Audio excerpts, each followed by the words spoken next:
people. Your class shouldn't be 30 people. It's really supposed to be under 30, but it's over.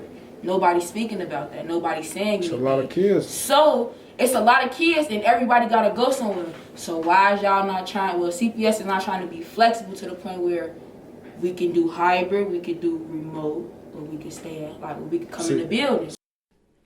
Hi everybody, this is MP Talks. I'm Brooke. I'm Shannon. And today we're going to be discussing COVID safety with COVID.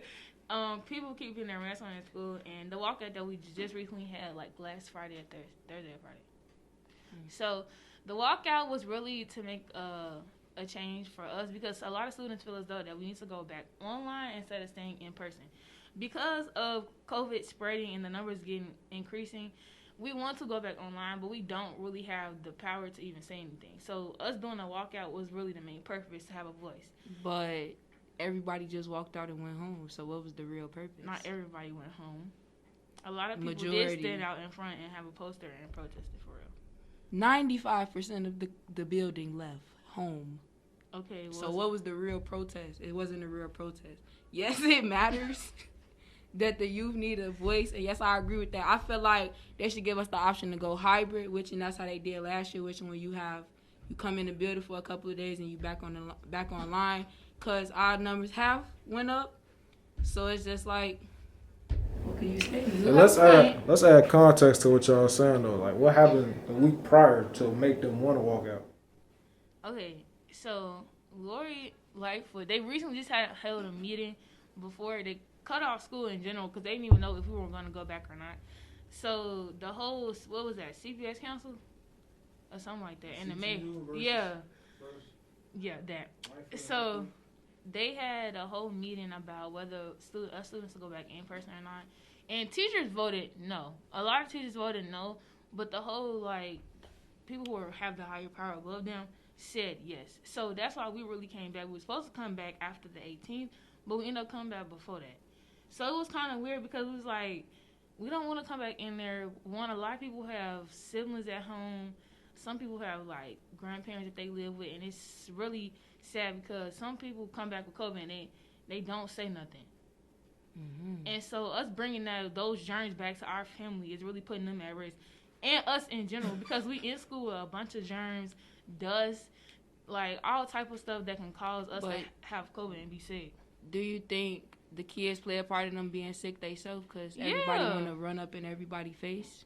Yes, exactly. That's why we need to have a choice to go hybrid or go back up. No, I agree. Go hybrid. I agree. Because a lot of people just be talking and don't have their mask on, and just a lot. So I got another thing to say though.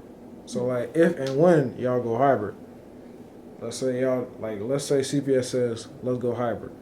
How does that impact you getting COVID or not? Just because you're not here on that day, you still meeting on the other day. Well, that's what. No, it's not about, like, getting sick. It's about, like, the population in the school. Imagine we got a new class in, freshman class. It's the biggest class in high school. You know, every year that's gonna always be the biggest class. Which in the hallways that we have, it should not be 4 grades in one hallway. Somebody's gonna get sick. It might not be everybody, but somebody's gonna get sick out of the whole mix. So it's just like, if we break that down and this certain grade come in on this certain days, you could kind of, like, control it, but, like, not really, like, it's not really like the whole safety net. Oh, you can't catch COVID because you're not at school this day. No, you have that option where to like, okay, I'm gonna be safe, but I ain't always there. Y'all can social distance better, basically. Yeah, basically. But some grades do have, say, like freshmen and seniors. Some seniors have classes with freshmen. And that is not my problem. That's why the hybrid things come. That's why that comes in play. Because the different grades are not all together in one hallway. If you in that class, right, it doesn't matter what grade the class is. It's still the class. Your class is 30 people. Your class shouldn't be 30 people. It's really supposed to be under 30, but it's over. Nobody's speaking about that. Nobody's saying anything.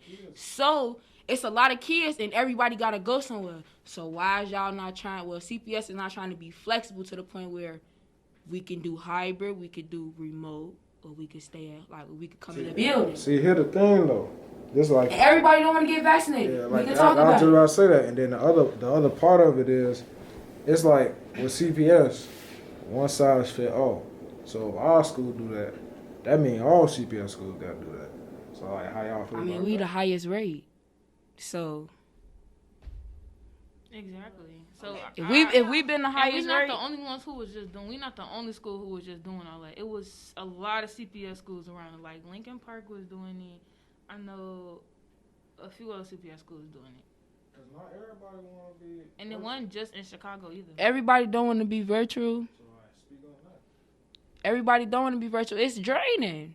We did it for 2 years. I understand you don't want to be cooped up in the house, but right now, as in it's being cold and it's like it's sick season, like flu season. I feel like we should at least have that option to go hybrid. Not saying that I know everybody don't want to be at home, but it need to be that chance for we still have that option where we could stay at home and still come to school. Cause Okay, so how do y'all feel about the sanitizing issue? If someone sneezes on the desk on Tuesday and then someone comes to that same desk on Wednesday and they take a nap, now you have those germs. So it's like, how do y'all feel about that? I feel like the cleaning situation is that as in our school, we really don't have a lot of janitors. So I feel like now, since this is like a worldwide thing, you should take your own responsibility and clean the desk that you're sitting at. They have wipes. They have it available for you. So not saying like, okay, anybody sneeze, they got COVID. It's just the simple fact about you being careful about yourself and your own family and who you be around. So you have to take your own precautions with stuff like that. So yeah, like you can wipe down your own desk. If you sneeze, why you not wipe down the desk regardless? That's nasty. That's you being inconsiderate and not thinking about somebody else. So that's where that type of stuff comes from. You have to be considerate of other people. So if you walking around, you screaming in the hallway with your mask down and talking to other people or your friends, you need to put a mask on when you talking to people, because at that point you don't even know what you got. so how y'all feel about the new mask that they mandated, the K95? Y'all tried it? I just feel like yes, I have one. It's a good mask. It's a better mask than the mask that we had at first. As it covered the top and the bottom. But at the end of the day, we all still breathe the same oxygen. Yeah, so like y'all feel like. So what is the Masks biggest? don't really do What is nothing. the biggest difference? It's really not one. It's just a different mask. You just can't breathe for real. Very much dying. Do y'all see like a lot of the kids at MP wearing them? No, it's mostly the Everybody shiesty. Put it like that. Explain. Y'all know Pooh Shiesty. Y'all see the man They walk around with they skinny walk around masks with on, those or on. That's just to be mask. cool, not to be safe, just to be cool. I don't really see a lot of people wear cloth masks. I'm not wearing one today, but usually I wear one all the time. I wear my own cloth mask and I keep it on. It's also adjustable for my ear, so I won't be tempted to take it off, because these be hurting sometimes, or the other. Yeah, having them on for whatever. 8 hours, it do make your ear hurt. Exactly. So cloth mask, I feel like a cloth mask is better for me because it's adjustable for my I just feel ears. like it get dirty faster because it's closed. So These it's are like disposable. You have to throw these away. You can't keep reusing the same disposable mask. So do y'all think I'm just schools saying. should provide masks for students? Yeah, yes, they do. Question here though. So y'all had 1 hour to speak to the mayor, Lori Lightfoot. Like, what would y'all say? I would just Girl, tell just put her. me back at home. I wouldn't say it like that, but I just tell her like I would give her the ultimatum was like saying like, look, it's too many people in this building. We need an option. We either gonna go hybrid or it's gonna be something new every other week where we don't want to be here, more people not being here, less people being here, like stuff like that. Like you can't just hurry up and jump down their throat about us being at school because they just fought for us to get back in school and we wanted to be at school. So it's just like somewhat I gotta work with them with the whole little situation as in us being here. How does this whole situation impact learning, which is supposed to be what Okay, school that all is about? one thing I can talk about, because virtual learning does impact a lot of people, because not everybody does well virtual learning. A lot of kids cannot even get up on their own because they need somebody physically to come in their room and tell them, okay, get up, it's time for school. But a lot of parents slack on that because it's virtual, and a lot of kids do that too. So a lot of kids be sleeping until 12 o'clock when it's already like they, 5th period, 6th period? Well, as a high school student, you shouldn't expect somebody to do it for you. Some kids still do it. So that right there is really weird because a lot of people haven't still adjusted to virtual learning. It took a lot of us a while to even adjust to I being on a agree. computer all the time. I agree.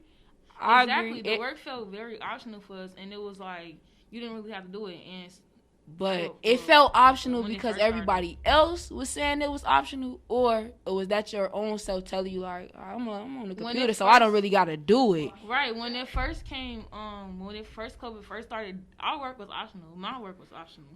That was because I was in 8th grade though. So when I was in 8th grade, it was optional for me. They told me, it was like the middle of my year. My work was optional. I was still doing it, but it was like, you didn't have to do this. You still got all your credit points. I was able to graduate. A lot of people. And you don't think that affected the people now? Yeah, that's why it's a problem. So But it's like still no like good option in virtual learning. that's why we have to have an option. Because it's That's okay. why it's hybrid, because you have an option. COVID, like it seems like it's no great. It seems like it's a lose-lose whichever one you pick. No, not It's- really, because you have an option. The hybrid is an option for you to come in or not. So if you feel like virtual is not really the best for you learning wise, then you can come in school. It's gonna be less people around you and all types of germs and stuff. You're gonna still have to wipe down your desk. Keep your mask on all the time. But I'll say it like this. Like y'all see how like y'all saying y'all got an option. Obviously we didn't have a choice to vote. But like teachers ain't superhuman. They gonna wanna have it to be optional for them too. So like how does that help? Like let's say for instance, your teacher is at home while you at school. She teaching you from basically virtually and you in person. You opted to be in person. She opted to be virtual. Now what? We have the same problem as learning. That's true. I don't got no answer for that. Okay, she chose to be at home, but that's just like I don't know. That's it. That'll be a problem. But it's just like if we chose to do hybrid, she would have to do hybrid. So I don't see how you would switch that off. Like she might not be on the day that you in the building, but she still got to come in the building. So it's like you just got to work a little more harder than usual, like as in reaching out to your teachers and not being afraid, like if you need help or you need a little bit more time or something, if you not getting it fully the whole way. So that's how I feel about that. I'll just say it like this. With everybody having a whole bunch of options, ain't no standard. Everybody gonna just be doing their own thing, and it's gonna be a problem when it comes to learning. There's only 2 options. It's 3 options. You got virtual, in-person, or hybrid. So a whole big population of people Hybrid is both. are going through all these different things. Then how does that dictate when you get your diploma in your senior year? Did you really learn something in them 4 years? You didn't learn anything when you got sent home the first time. Everybody don't feel that way. Why do it again? Because we want to be safe. Like when we This first, is a worldwide thing. Exactly. So when we first got back into school, like they was telling us sophomores that we technically freshmen because we never even been in the building. We never really Technically, y'all not even freshmen. Y'all are grammar school children still. So then, how You does just that messed my affect their education, test and I don't like results? that. Test like It's- SAT. Like high school changing, period. That's how I feel like it's just like it's a mature thing. Like you have to go through trials and errors, and that's what your freshman year is about. So it's like it's trials and errors, which and you didn't have that. So it's like you come in and you off the chain. You don't know what you like. You stepping your foot into a water that you have never been in. You never felt water before. So it's like you opening up doors for yourself. Like you really don't know what you're doing, but you doing it. So it's just like, yeah. When we was juniors, via the whole testing and learning thing, we didn't even get the opportunity to do the pre-test for the SAT. That set us back. We didn't. And you know what's crazy? Now that they say, now it's our year to graduate, it's our time to send our transcriptions for college and all that, and they ask us for test scores that I don't have. Like, so serious, like on a serious note, any class of 2022, any school, we got put out on the year that it was our most important year. That's our junior year when we take these tests for schools and to get in to do this, and we missed out on that. Came back in, got through in the water again. Senior year, everything is on you.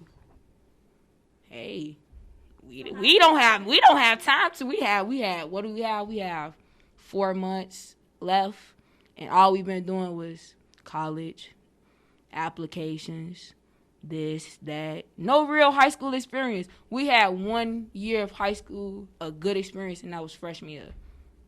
Nothing else after that. No more high school experience. We was on the computer, doing whatever, doing it for the grade. What are your final thoughts?